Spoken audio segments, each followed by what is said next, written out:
Hi folks, how are you? My name's Timothy Beltley and here's our first blog for sociology. My heritage is German. My grandfather came from Stuttgart, Germany in 1901. He immigrated here through Philadelphia, not through New York, with his parents. There were some family members that had already immigrated over here, but a majority of the Germans and Dutch and Swiss came through Philadelphia, not New York.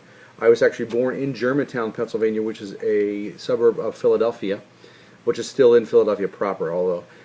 So there was a large German community there, but there was a great deal of assimilation that had to take place when you did come from the other countries.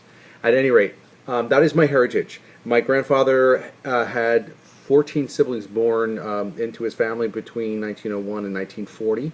There's very few of us that are still left here. There are a lot of cousins in Stuttgart. I was fortunate enough to travel there and actually meet them, and it was like putting on an old coat. It was like very familiar territory to me. The culture I grew up in had a lot of German accents to it. For instance, at Christmas we were given Christmas calendars that you open a little door and there's a piece of chocolate inside,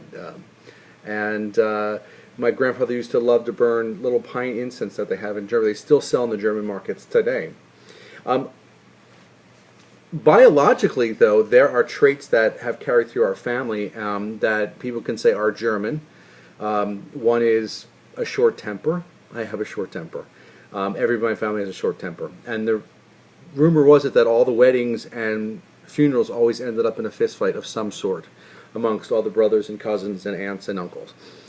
And which I can see is true. My sister's got a short fuse. My cousins have short fuses, and it's not a bad thing necessarily. It's a defense mechanism actually, and a lot of it stems from not tolerating injustices and not being quiet about injustices. That's something my cousin and I recently discussed and found that it's something we share greatly. But being influenced by the German customs and all that was a wonderful thing for me. How is one's race, ethnicity related to their culture? Again, the short fuse or the lack of injustice and seeing it carried through for a long time is something that has affected everybody around me and my family.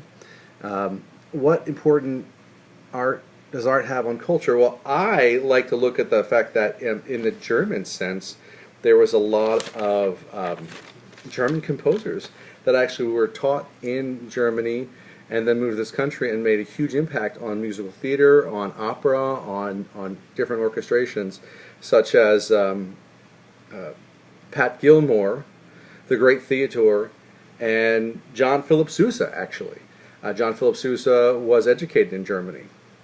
And he grew up there.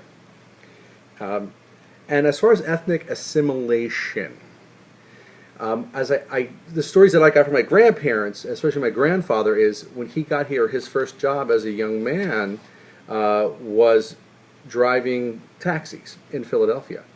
And that turned into a job driving, what are they called? Not subway cars, but trolley cars. And then in the summertime, he would drive deep-sea fishing boats off the New Jersey shore. So he had to acclimate, even though his parents had a German accent, he had to learn not to speak with a German accent, and which he had picked up from being around them so much. So he could assimilate into the society in Philadelphia, because although they were acceptable of foreigners, there was always a leeriness to foreigners.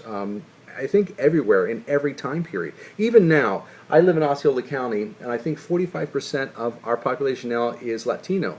That is something I personally am not used to. So I'm learning a lot about not only the language, the Spanish language, but also the way the different Spanish cultures treat each other, treat their neighbors, and live their way of life. Assimilation is an important factor, especially coming into any country, regardless of where you come from. For instance, in France, I know there's been large uproars over women wearing their faces covered, but people don't seem to understand that in the French culture, there is a ministry that meets every year to make sure the French culture stays French.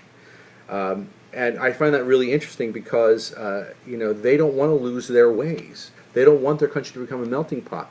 I've been fortunate to travel all over Europe and work and spend large periods of time in England and France and Japan.